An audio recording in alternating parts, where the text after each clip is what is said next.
Hi, everybody. Scott Ferguson back to read to you. I am really happy to be back with you. I'm not just saying that. I'm going to read to you today The Enchanted Bluff by Willa Cather. I forgot to look up when this was written, but I'm going to read this story to you today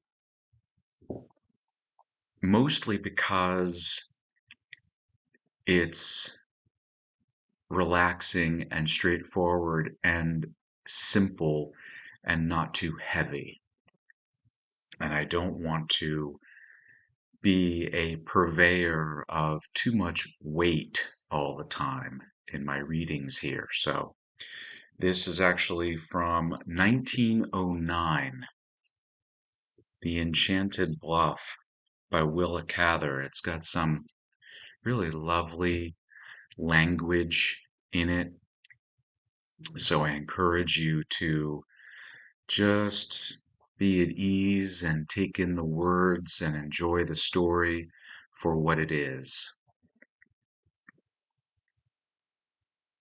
The Enchanted Bluff. We had our swim before sundown, and while we were cooking our supper, the oblique rays of the light made a dazzling glare on the white sand about us. The translucent red ball itself sank behind the brown stretches of cornfield as we sat down to eat, and the warm layer of air that had rested over the water and our clean sandbar grew fresher and smelled of the rank ironweed and sunflowers growing on the flatter shore. The river was brown and sluggish, like any other of the half-dozen streams that water the Nebraska cornlands. On one shore was an irregular line of bald clay bluffs where a few scrub oaks with thick trunks and flat, twisted tops threw light shadows on the long grass. The western shore was low and level, with cornfields that stretched to the sky line, and all along the water's edge were sandy coves and beaches where slim cottonwoods and willow saplings flickered. The turbulence of the river in springtime discouraged milling, and beyond keeping the old red bridge in repair, the busy farmers did not concern themselves with the stream. So the Sandtown boys were left in undisputed possession. In the autumn, we hunted quail through the miles of stubble and fodderland along the flat shore. And after the winter skating season was over and the ice had gone out, the spring freshets and flooded bottoms gave us our great excitement of the year. The channel was never the same for 2 successive seasons. Every spring the swollen stream undermined a bluff to the east or bit out a few acres of cornfield to the west and whirled the soil away to deposit it in spumy mud banks somewhere else. When the water fell low in midsummer, new sandbars were thus exposed to dry and whiten in the August sun. Sometimes these were banked so firmly that the fury of the next freshet failed to unseat them. The little willow seedlings emerged triumphantly from the yellow froth, broke into spring leaf, shot up into summer growth, and with their mesh of roots bound together the moist sand beneath them against the batterings of another April. Here and there a cottonwood soon glittered among them, quivering in the low current of air that, even on breathless days when the dust hung like smoke above the wagon road, trembled along the face of the water. It was on such an island, in that third summer of its yellow green, that we built our watchfire, not in the thicket of dancing willow wands, but on the level terrace of fine sand which had been added that spring, a little new bit of world, beautifully ridged with ripple marks, and strewn with the tiny skeletons of turtles and fish, all as white and dry as if they had been expertly cured. We had been careful not to mar the freshness of the place, although we often swam to it on summer evenings and lay on the sand to rest. This was our last watchfire of the year, and there were reasons why I should remember it better than any of the others. Next week the other boys were to file back to their old places in the Sandtown High School, but I was to go up to the Divide to teach my first country school in the Norwegian district. I was already homesick at the thought of quitting the boys with whom I had always played, of leaving the river and going up into a windy plain that was all windmills and cornfields and big pastures, where there was nothing willful or unmanageable in the landscape, no new islands and no chance of unfamiliar birds, such as often followed the water courses. Other boys came and went and used the river for fishing or skating, but we six were sworn to the spirit of the stream, and we were friends mainly because of the river. There were the two Hassler boys, Fritz and Otto, sons of the little German tailor. They were the youngest of us, ragged boys of 10 and 12, with sunburned hair, weather-stained faces, and pale blue eyes. Otto, the elder, was the best mathematician in school and clever at his books, but he always dropped out in the spring term as if the river could not get on without him. He and Fritz caught the fat, horned catfish and sold them about the town, and they lived so much in the water that they were as brown and sandy as the river itself. There was Percy Pound, a fat, freckled boy with chubby cheeks, who took a half-dozen boys' story papers and was always being kept in for reading detective stories behind his desk. There was Tip Smith, destined by his freckles and red hair to be the buffoon in all our games, though he walked like a timid little old man and had a funny, cracked laugh. Tip worked hard in his father's grocery store every afternoon and swept it out before school in the morning. Even his recreations were laborious.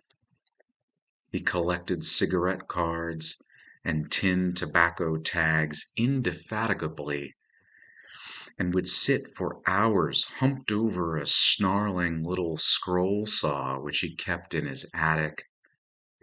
His dearest possessions were some little pill bottles that purported to contain grains of wheat from the Holy Land, water from the Jordan and the Dead Sea, and earth from the Mount of Olives. His father had bought these dull things from a Baptist missionary who peddled them, and Tip seemed to derive great satisfaction from their remote origin. The tall boy was Arthur Adams. He had fine hazel eyes that were almost too reflective and sympathetic for a boy, and such a pleasant voice that we all loved to hear him read aloud. Even when he had to read poetry aloud at school, no one ever thought of laughing. To be sure, he was not at school very much of the time. He was 17 and should have finished the high school the year before, but he was always off somewhere with his gun. Arthur's mother was dead, and his father, who was feverishly absorbed in promoting schemes, wanted to send the boy away to school and get him off his hands. But Arthur always begged for another year and promised to study. I remember him as a tall brown boy with an intelligent face, always lounging among a lot of us little fellows, laughing at us oftener than with us, but such a soft, satisfied laugh that we felt rather flattered when we provoked it. In after years, people said that Arthur had been given to evil ways even as a lad, and it is true that we often saw him with the gamblers' sons and with the old Spanish Fanny's boy. But if he learned anything ugly in their company, he never betrayed it to us. We would have followed Arthur anywhere, and I am bound to say that he led us into no worse places than the cattail marshes and the stubble fields. These, then, were the boys who camped with me that summer night upon the sandbar. After we finished our supper, we beat the willow thicket for driftwood. By the time we had collected enough, night had fallen, and the pungent, weedy smell from the shore increased with coolness. We threw ourselves down about the fire and made another futile effort to show Percy Pound the Little Dipper. We had tried it often before, but he could never be got past the big one. You see those three big stars just below the handle, with the bright one in the middle, said Otto Hassler. That's Orion's belt, and the bright one is the clasp. I crawled behind Otto's shoulder and sighted up his arm to the star that seemed perched upon the tip of his steady forefinger.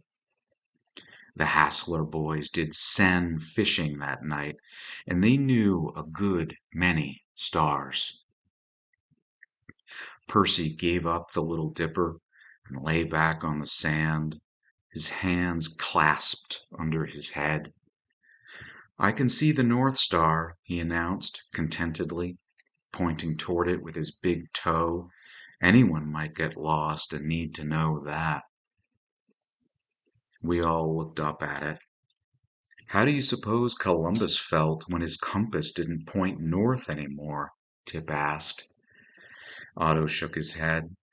My father says that there was another North Star once, and that maybe this one won't last always. I wonder what would happen to us down here if anything went wrong with it. Arthur chuckled. I wouldn't worry, Ott. Nothing's apt to happen to it in your time. Look at the Milky Way. There must be lots of good dead Indians. We lay back and looked, meditating, at the dark cover of the world. The gurgle of the water had become heavier. We had often noticed a mutinous, complaining note in it at night, quite different from its cheerful daytime chuckle, and seeming like the voice of a much deeper and more powerful stream. Our water had always these two moods, the one of sunny complacence, the other of inconsolable, passionate regret. Queer how the stars are all in sort of diagrams, remarked Otto. You could do most any proposition in geometry with 'em. They always look as if they meant something. Some folks say everybody's fortune is all written out in the stars, don't they? They believed so in the old country, Fritz affirmed, but Arthur only laughed at him. You're thinking of Napoleon, Fritzy. He had a star that went out when he began to lose battles. I guess the stars don't keep any close tally on Sandtown folks.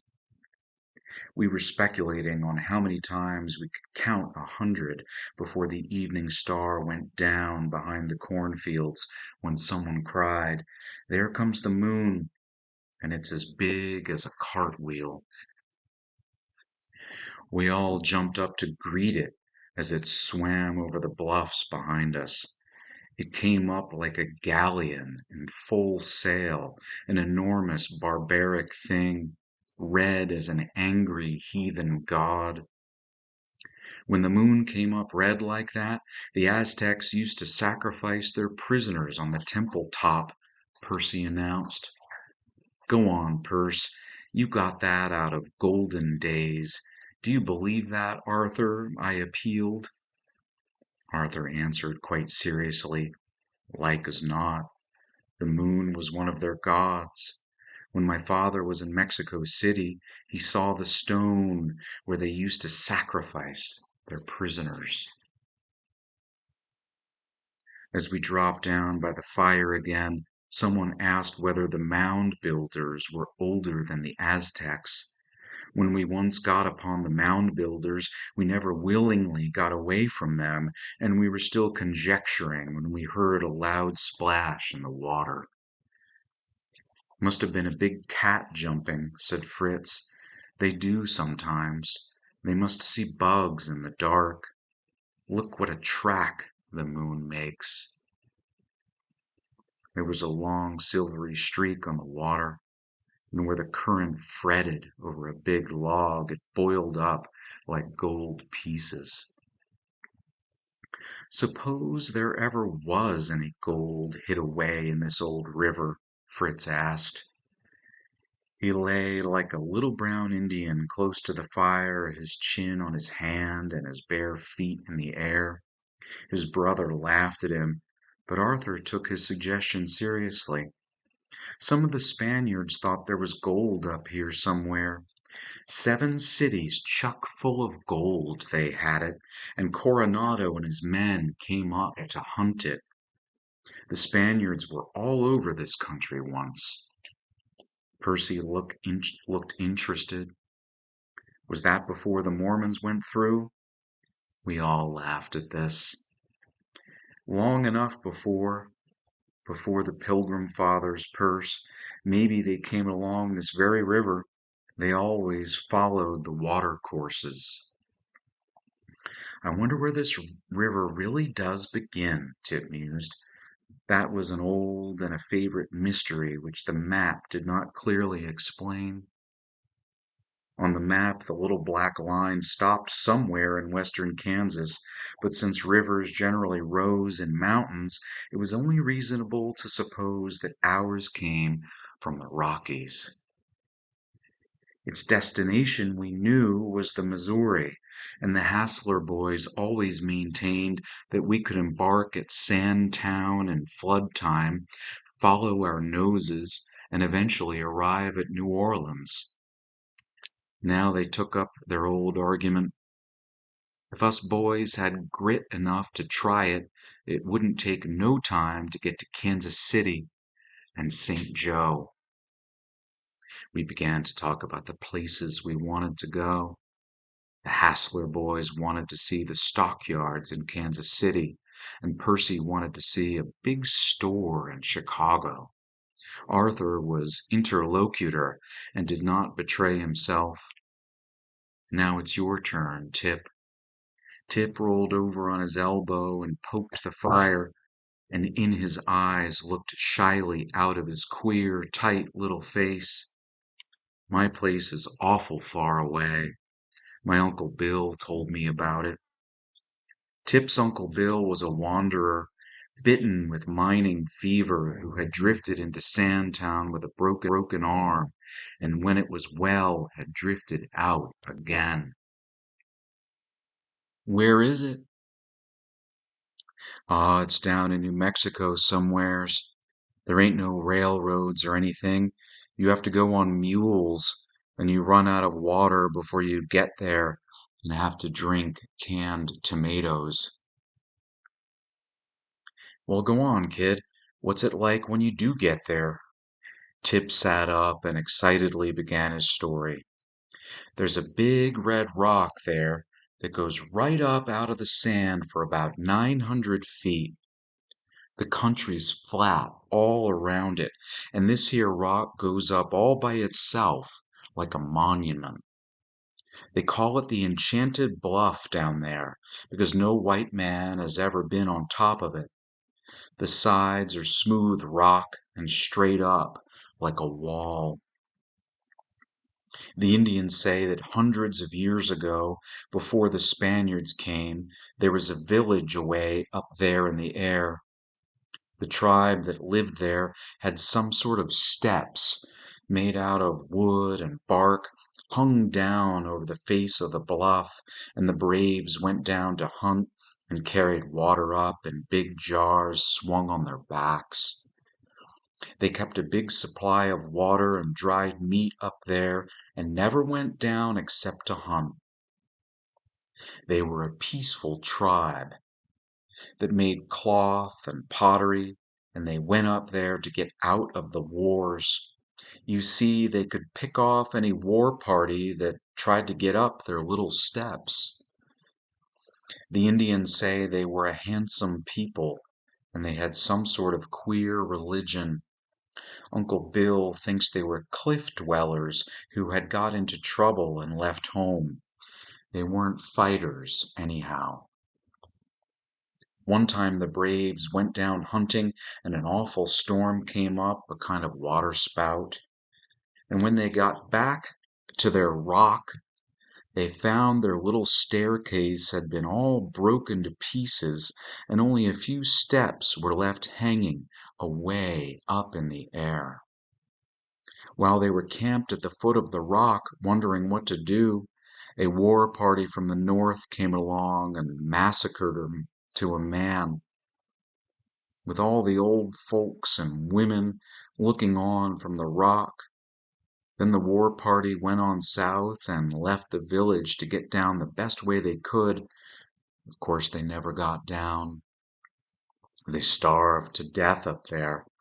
And when the war party came back on their way north, they could hear the children crying from the edge of the bluff where they had crawled out, but they didn't see a sign of a grown Indian, and nobody has ever been up there since.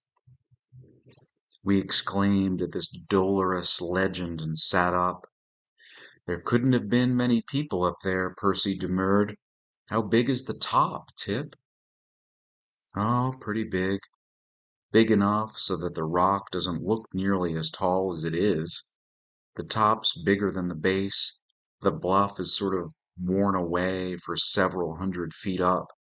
That's one reason it's so hard to climb. I asked how the Indians got up in the first place. Nobody knows how they got up or when. A hunting party came along once and saw there was a town up there, and that was all.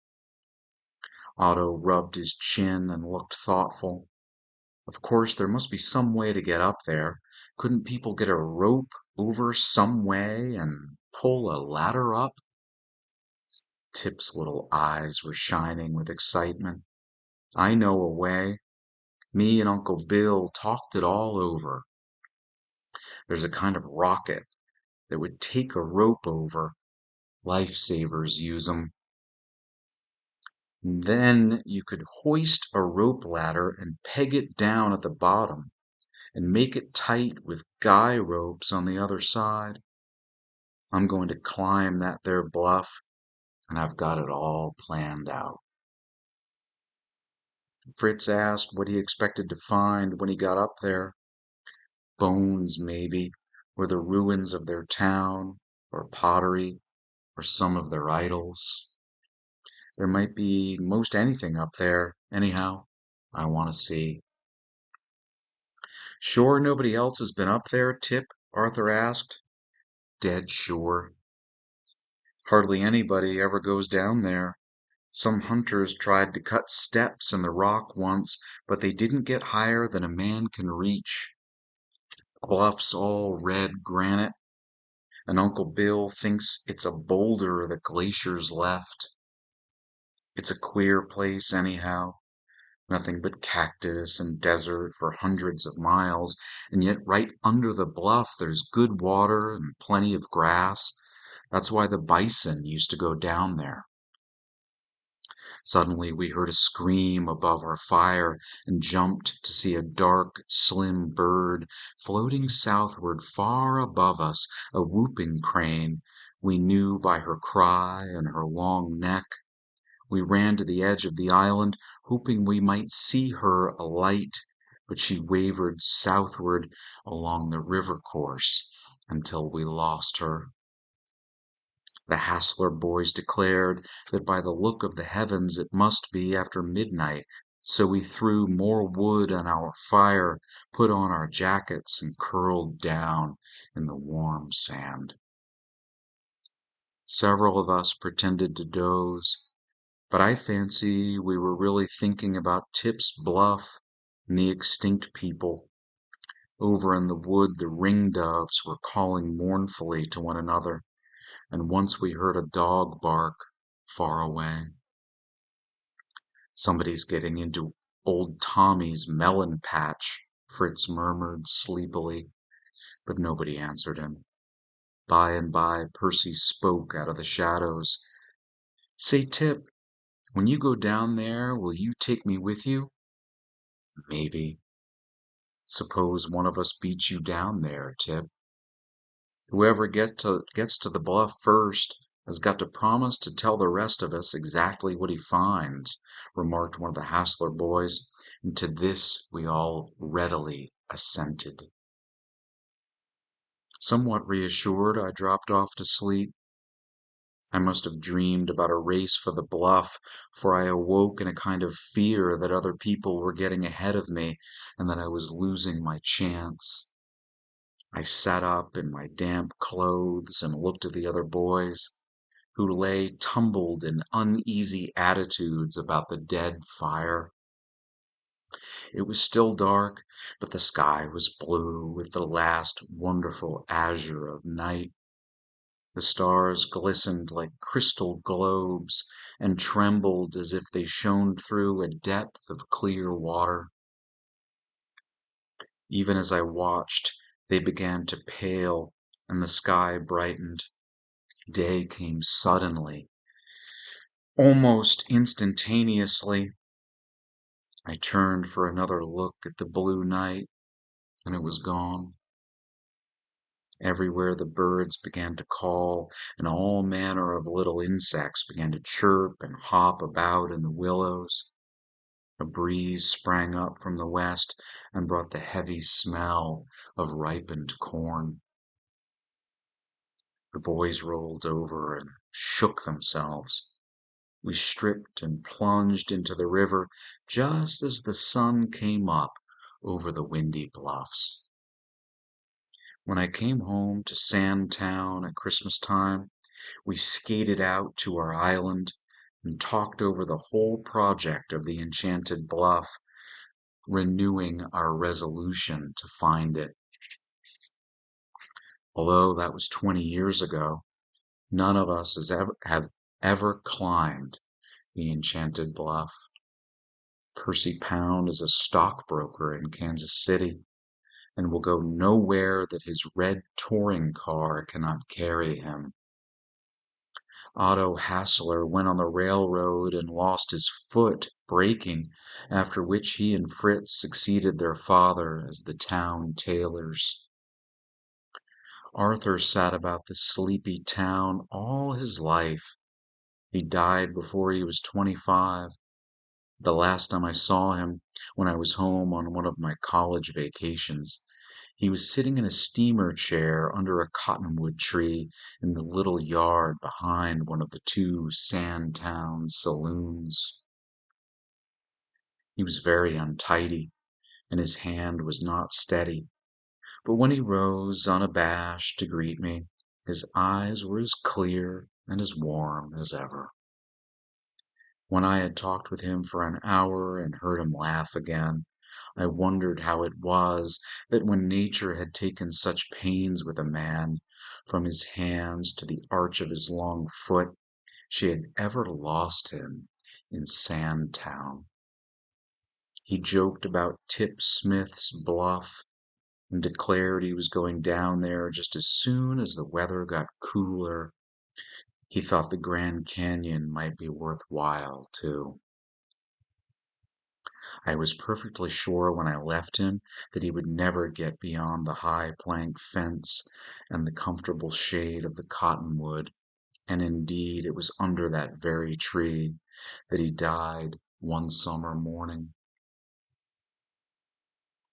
Tip Smith still talks about going to New Mexico.